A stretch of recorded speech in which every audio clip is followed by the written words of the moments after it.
की रानी सुनैना के साथ रहते थे।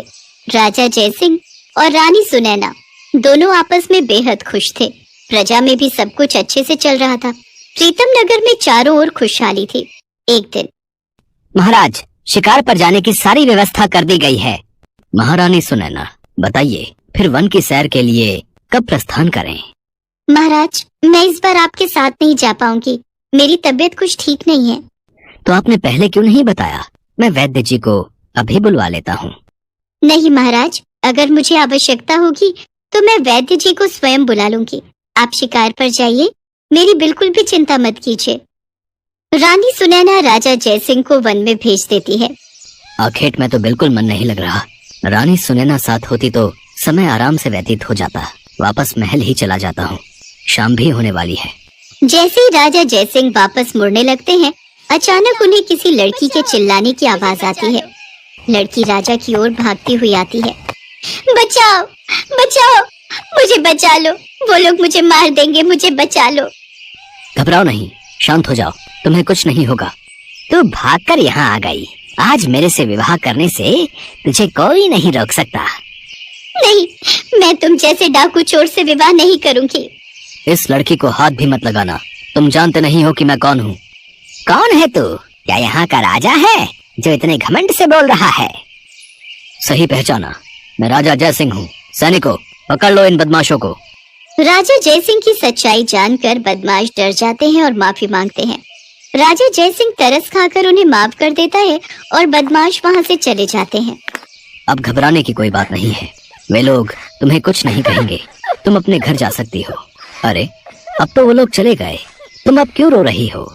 महाराज, मैं इस दुनिया में बिल्कुल अकेली हूँ। मेरा इस दुनिया में कोई नहीं है, इसीलिए ये बदमाश मेरे पीछे पड़े रहते हैं। मेरे माता पिता दोनों का देहांत हो चुका है। आप तो यहाँ से चले जाएंगे, पर कब तक आप मुझ पर नजर रखेंगे? कब तक बचाएंगे? आज ये बदमाश मेरे पीछे पड़ा है, कल कोई और पड़ेगा। तुम्हें चिंता करने की कोई आवश्यकता नहीं है। मैं तुमसे विवाह करूंगा, तुम्हें अपनी रानी बनाऊंगा। राजा जयसिंह ने मालिनी नाम की उस लड़की से उसी समय सैनिकों को आदेश देकर विवाह की व्यवस्था करके वन में ही विवाह कर लिया। और विवाह के पश्चात मालिनी राजा जयसिंह के साथ महल में आ गई। राजा जयसिंह ने रानी सुनैना को सारी बात बताई। अब विवाह हो चुका था तो रानी सुनैना क्या करती? सुनैना को मालिनी को दूसरी रानी के रूप में स्वीकार करना ही पड़ा। मालिनी के आ जाने के बाद राजा जयसिंह ने रानी सुनैना की तरफ ध्यान देना बंद कर दिया। वो हर समय मालिनी के कक्ष में ही रहते थे। राज्य और प्रजा के प्रति भी राजा जयसिंह लापरवाह हो गए थे। रानी सुनैना गर्भवती थी। ये बात जब रानी सुनैना को पता चली तो वो खुशी में राजा जयसिंह के पास पहुंची, पर राजा जयसिंह अपने कक्ष में नहीं थे। महारानी, महाराज महारानी मालिनी के साथ उद्यान में बैठे हैं। अच्छा, कोई बात नहीं, मैं अभी उद्यान में जाकर ही उन्हें ये खुशखबरी देती हूँ। वो जब ये बात सुनेंगे तो बहुत खुश होंगे। रानी सुनैना खुशी से राज बगीचे की ओर जाती है, पर महारानी सुनैना को देखकर मालिनी गुस्से में आ जाती है। महाराज, क्या महारानी सुनैना को इतना भी नहीं पता कि जब आप और मैं राज बगीचे में विश्राम कर रहे हैं तो इन्हें यहाँ नहीं आना चाहिए? मैं भी तो इनका समय नहीं लेती जब ये आपके साथ होती हैं। मुझे इनकी ये बात कतई पसंद नहीं आई। मालिनी, ऐसी बात नहीं है, मैं महाराज को एक खुशखबरी देना चाहती थी। क्या खुशखबरी सुनैना? बताओ, जिसके लिए तुम्हें यहाँ बगीचे तक आना पड़ा। महाराज, आप पिता बनने वाले हैं। अभी दाई माँ ने बताया मैं गर्भवती हूँ। क्या? मैं पिता बनने वाला हूँ? महारानी सुनैना, आज मैं बहुत खुश हूँ। राजा जयसिंह को महारानी सुनैना के साथ प्रेम पूर्वक बातें करते देख मालिनी ईर्ष्या से भर जाती है। महाराज तो रानी सुनैना के साथ इतने प्रेम पूर्वक बात कर रहे हैं, अब कहीं महारानी के बच्चा पैदा हो गया तो सारा राजपाट भी छिन जाएगा और महाराज भी मेरे हाथों से निकल जाएंगे। मुझे जरूर कुछ करना होगा। मुझे इस सुनैना को राज्य से बाहर फेंकवाना ही होगा। मालिनी का स्वभाव बहुत चतुर था। वो रानी सुनैना को राज्य से भेजने की योजना बनाने लगी। कुछ समय बाद मालिनी गर्भवती हुई और उसे मौका मिल गया। महाराज, ये देखिए, रानी सुनैना मुझे ये जहर भरा दूध का गिलास पिलाने वाली थी। अचानक से बिल्ली आई और इस दूध को पिया और वो मर गई। महाराज, रानी सुनैना चाहती है कि मैं और मेरा बच्चा मर जाए। महाराज, मालिनी झूठ बोल रही है। इसने तो मेरे से खुद ही दूध मांगा था और मैंने दूध गर्म करके दे दिया। मुझे नहीं पता महाराज इस दूध में जहर कैसे आया। ये जरूर मालिनी की कोई योजना है। महाराज, बहुत हो चुका। मेरी जान यहाँ सुरक्षित नहीं है। मैं ये महल छोड़कर जा रही हूँ। आप इस सुनैना के साथ रहिए। मालिनी रुक जाओ, तुम्हें ये महल छोड़कर जाने की कोई जरूरत नहीं है। हम महारानी सुनैना को अभी और इसी वक्त अपनी जिंदगी से निकाल रहे हैं। महाराज, मेरा विश्वास कीजिए, मैं निर्दोष हूँ। महाराज जयसिंह मालिनी की बातों में आकर रानी सुनैना को नगर से बाहर निकाल देते हैं। महारानी सुनैना रोती हुई वन में चली जाती है और वहीं एक झोपड़ी बनाकर रहने लगती है। इधर मालिनी पूरे महल पर राज करती है। राजा जयसिंह को नशे की लत लग जाती है और वो मालिनी के प्रेम में मगन पूरे राजपाट को भूल जाते हैं। राजा जयसिंह की दोनों रानियों को पुत्र पैदा होता है। उधर महारानी सुनैना अपने बेटे चित्रसेन का वन में लालन पालन करती है। इधर मालिनी का बेटा महेंद्र महलों में पलने लगा। धीरे धीरे समय बीता और दोनों पुत्र जवान हो गए, पर महेंद्र बिल्कुल भी राज्य पर ध्यान नहीं देता था। राजा जयसिंह की उम्र हो चली थी। इसी बात का फायदा उठाकर पड़ोसी देश ने प्रीतम नगर पर आक्रमण कर दिया। माँ, मुझ में इतनी हिम्मत नहीं है कि मैं इतनी ताकतवर सेना से अकेले लड़ सकूं। पिताजी महाराज ने कब से सेना पर ध्यान नहीं दिया। हमारे पास सेना में कुछ भी सैनिक नहीं बचे हैं। सब सेना को छोड़कर भाग चुके हैं। अब तो एक ही रास्ता है कि मैं तुम्हें लेकर यहाँ से भाग जाऊं। जल्दी से जल्दी जितनी भी संपत्ति है वो राज्य के खजाने से उड़ा लो। वैसे भी अब ये राज्य हमारे हाथ से छिन जाएगा और तुम्हारे पिता का कोई भरोसा नहीं कब वो स्वर्ग सिधार जाए। यहीं बीमार पड़ा रहने दो, हम दोनों यहाँ से भाग जाते हैं। मालिनी अपने पुत्र महेंद्र सिंह के साथ राज्य के खजाने का काफी हिस्सा चुराकर भाग जाती है। राजा जयसिंह को जब ये बात पता चलती है तो वो फूट फूट कर रोने लगता है। महाराज, हमें लगता है अब हम पड़ोसी देश की सेना का मुकाबला नहीं कर पाएंगे। हमें ये राज्य पड़ोसी देश के राजा महर सिंह को देना ही होगा। सेनापति भद्रसेन, कौन करेगा अब हमारी मदद? इस राज्य को कौन बचाएगा? मैंने कितनी बड़ी गलती कर दी। मैंने अपने राज्य की सुरक्षा नहीं की। मैं जिस रानी के प्रेम जाल में डूबकर अपने राज्य को छोड़ बैठा था, आज वही रानी अपने पुत्र को लेकर यहाँ से भाग गई। धिक्कार है मुझे अपने राजा होने पर। हे ईश्वर, मैं अपने राज्य की रक्षा कैसे करूं? मेरी भुजाओं में इतनी ताकत नहीं कि मैं अकेला इस युद्ध में लड़ सकूं। अभी राजा जयसिंह दुख में डूबा ही हुआ था कि तभी कुछ सैनिक आकर राजा को खुशखबरी देते हैं। महाराज, एक बहुत ही साहसी युवक घोड़े पर सवार कुछ और युवकों के साथ युद्ध में उतर गया है और वो दुश्मन सेना को धूल चटा रहा है। कौन है वो युवक और मेरी मदद क्यों कर रहा है? तभी महारानी सुनैना कक्ष में प्रवेश करती हैं। महाराज, वो युवक कोई और नहीं, आपका पुत्र चित्रसेन है। चित्रसेन राज्य को कुछ नहीं होने देगा। उसकी रगों में आपका खून दौड़ रहा है और वो अपने राज्य को दुश्मन राज्य के हाथों में कभी नहीं जाने देगा। महारानी सुनैना, मुझे माफ कर दो। मैंने तुम्हारे साथ कितना गलत सलूक किया और आज तुम सब कुछ भूलकर राज्य की सुरक्षा के लिए हमारे पुत्र के साथ लौट आई। राजा जयसिंह का पुत्र चित्रसेन दुश्मन राज्य की सेना को हरा देता है और प्रीतम नगर को जीत हासिल होती है। माँ, पिताश्री, हमारी जीत हुई। मेरा पुत्र, मेरा राजकुमार कितना बड़ा हो गया। मुझे माफ कर दे मेरे बेटे। चित्रसेन अपने पिता के गले लग जाता है। राजा जयसिंह को अपनी गलती का एहसास था। मालिनी और महेंद्र सिंह को जब सच्चाई पता चली तो वो वापस लौटे, पर राजा जयसिंह ने उन्हें राज्य में घुसने नहीं दिया। राजा जयसिंह महारानी सुनैना और अपने पुत्र चित्रसेन के साथ फिर से खुशी खुशी अपना जीवन बिताने लगे।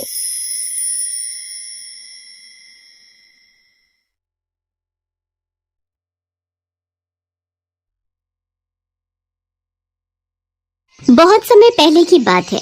विशाल नगर में राजा कृष्णदेव राय राज्य करते थे। उनके पास सब कुछ था, बस एक चिंता थी कि उनके घर कोई संतान नहीं थी। उनकी पत्नी सोमलता भी इस बात से बहुत दुखी थी। एक बार सोमलता अपने बाग में एक तालाब के पास टहल रही थी।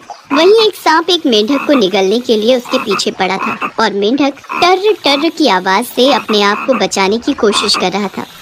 अरे, ये इतनी तेज आवाज! ये तो किसी मेंढक के शोर की आवाज है। ये सांप इसे खा जाएगा। मुझे इस मेंढक को बचाना होगा। रानी एक डंडे की सहायता से सांप को डराती है और सांप मेंढक को छोड़कर झाड़ियों में भाग जाता है। शुक्रिया रानी, आज तुमने मेरी जान बचाकर मुझ पर बहुत उपकार किया है। नहीं तो मेरी पत्नी और बच्चे मुझे वापस न लौटा देख बहुत दुखी होते। आज तुमने मेरी जान बचाई है। भगवान करे तुम्हारे मन की इच्छा जल्दी पूरी हो। इतना कहकर वो मेंढक वापस तालाब में चला गया। रानी की तो एक ही इच्छा थी कि उसे संतान सुख की प्राप्ति हो, और मेंढक के कहे अनुसार रानी की इच्छा जल्दी पूरी हो गई और वो गर्भवती हो गई। कुछ समय पश्चात रानी ने एक बहुत ही सुंदर और प्यारी सी बेटी को जन्म दिया। महारानी, हमारी बेटी के नामकरण समारोह में हम दूर दूर के राज्यों में सभी को आमंत्रित करेंगे। इसके अलावा मैं चाहता हूँ हम परीलोक की सभी परियों को अपनी बेटी को आशीर्वाद देने के लिए आमंत्रित करें। ये तो बहुत उत्तम विचार है महाराज। तो ठीक है, मैं दूर दूर के राज्यों में सभी राजा महाराजा को आमंत्रित करने के लिए सेनापति को भेज देता हूँ और परीलोक में भी सबको आमंत्रित करता हूँ। राजा कृष्णदेव राय परीलोक में सभी परियों को आमंत्रित करने चले जाते हैं, पर भूल से वो काली परी को आमंत्रित करना भूल जाते हैं। राजकुमारी के नामकरण संस्कार पर सभी परियां और दूर दूर के राजा महाराजा शामिल होते हैं। काली परी जब सब परियों को वहां गया देखती है तो वो क्रोध में आ जाती है और राजमहल पहुंचती है। राजा कृष्णदेव राय, तुमने सब परियों को आमंत्रित कर दिया पर मुझे बुलाना भूल गए। काली परी, ऐसी बात नहीं है, मुझसे भूल हो गई, मुझे क्षमा कीजिए। जब मैं परियों को आमंत्रित करने गया था तब आप मुझे महल में दिखाई नहीं दी। मैं कुछ नहीं जानती, इस भूल की कोई क्षमा नहीं है। तुमने मुझे आमंत्रित नहीं किया, मेरा अपमान किया, इसलिए मैं तुम्हारी बेटी को श्राप देती हूँ कि ये इसी समय काली हो जाए, इसका रंग काला हो जाए और कोई भी इसे पसंद न करे। नहीं नहीं काली परी, ऐसा मत करो, मेरी बेटी का इसमें कोई दोष नहीं। तुम मेरी फूल सी बच्ची को क्यों सजा दे रही हो? काली परी, मेरी भूल की सजा मेरी बेटी को मत दो, इसे श्राप मुक्त कर दो। राजा और रानी काली परी से क्षमा मांगने लगे और बाकी परियां भी काली परी को समझाने लगी। तब काली परी बोली, मैं अपना श्राप तो वापस नहीं ले सकती, पर इसका असर कम कर सकती हूँ। राजकुमारी का कालापन सिर्फ तभी दूर होगा जब कोई राजकुमार खुद राजकुमारी को इसी रूप रंग के साथ पसंद करेगा और उससे शादी करने के लिए कहेगा। उसी समय राजकुमारी वापस अपने रंग रूप में आ जाएगी। इतना कहते ही काली परी वहाँ से चली गई। राजकुमारी के नामकरण संस्कार की विधि संपूर्ण हुई और राजकुमारी का नाम काजल रखा गया। उसके पश्चात सब मेहमान अपने अपने देश वापस चले गए। धीरे धीरे राजकुमारी काजल बड़ी होने लगी। काले रंग की वजह से सब लोग राजकुमारी का मजाक उड़ाते थे और उससे नफरत करते थे। राजकुमारी काजल, तुम कितनी काली हो, तुम पर तो कोई भी वेशभूषा सुंदर ही नहीं लगती। अगर ये इतने सुंदर सुंदर कपड़े और गहने हमारे पास होते ना तो हम तुमसे ज्यादा सुंदर लगती। अरे राजकुमारी काजल को कुछ मत कहो, नहीं तो ये राजा रानी को हमारी शिकायत लगा देगी। हमारे माता पिता ने मना करा है कि हम राजकुमारी के साथ ना खेलें, नहीं तो राजा रानी हमें सजा दे देंगे। चलो चलो, हमें इसके साथ नहीं खेलना। नहीं, मैं माताश्री पिताश्री को कुछ नहीं कहूँगी, तुम सब मेरे साथ खेलो, मुझे तुम्हारे साथ खेलना है, रुको। राजकुमारी काजल की बात कोई भी सहेली नहीं सुनती, वो सब वहाँ से चली जाती हैं। राजकुमारी काजल रोती हुई महल में आती है। माँ, मेरा रंग काला क्यों है? मेरी कोई सहेली मेरे से बात नहीं करती, सब मुझसे नफरत करते हैं। चुप हो जा मेरी बच्ची, हमें कभी भी किसी की बात का बुरा नहीं मानना चाहिए। हम दूसरों को नहीं समझा सकते, पर हम अपने आप को तो समझा ही सकते हैं ना। इसलिए किसी बात को अपने मन पर मत लगाओ और तुम मेरे पास बैठो, मैं तुम्हें कहानी सुनाती हूँ। राजकुमारी काजल इसी बात को लेकर हमेशा दुखी रहती थी। धीरे धीरे समय बीता और राजकुमारी काजल बड़ी हो गई। राजा और रानी चाहते थे कि राजकुमारी का विवाह हो, पर राजकुमारी के काले रंग की वजह से सारे राजकुमार उससे रिश्ते के लिए मना कर देते थे। क्या करें महारानी, हमारी बेटी से कोई भी राजकुमार शादी के लिए हाँ नहीं करता। उसके काले रंग को देखकर सब राजकुमार उससे विवाह के लिए मना कर देते हैं। इस बात की चिंता तो मुझे भी सता रही है। काली परी के श्राप से कब और कैसे मुक्त होगी हमारी बच्ची, ये तो वक्त ही बताएगा। वैसे राजकुमारी काजल है कहाँ? आज वो सुबह से ही दिखाई नहीं दे रही। और कहाँ जाना है, अपना मन हल्का करने के लिए वो जंगल में शिकार पर निकली है, और तो कोई उसका साथी है नहीं, इसलिए वो अकेली ही अपने दुख को मन में दबाए मन बहलाने शिकार पर चली जाती है। अरे राजकुमारी काजल कहाँ गई? लगता है वो किसी जानवर का पीछा करते हुए आगे चली गई है। अब तो एक ही रास्ता है, हम यही नदी किनारे बैठकर उनका इंतजार करते हैं। राजकुमारी काजल घोड़े पर सवार धनुष बाण हाथ में लिए शिकार का पीछा कर रही थी। अचानक राजकुमारी ने देखा एक नौजवान दो शेरों के बीच घिरा हुआ है और वो नौजवान निहत्था है। शेर उस पर हमला करने ही वाले थे कि तभी राजकुमारी काजल उनके बीच जमीन पर तीरों की बौछार से उन्हें डराती है, जिससे डरकर दोनों शेर जंगल की ओर भाग जाते हैं। लाइए हाथ दीजिए, आप ठीक तो हैं? जी शुक्रिया, बस थोड़ी सी देर हो जाती तो मैं इन दोनों का भोजन बन चुका होता। वैसे मेरा नाम जयचंद है, मैं पास के राज्य कुशलगढ़ का राजकुमार हूँ। और आपका परिचय? राजकुमारी काजल जयचंद को अपना परिचय देती है। धीरे धीरे जयचंद और राजकुमारी काजल में दोस्ती हो जाती है।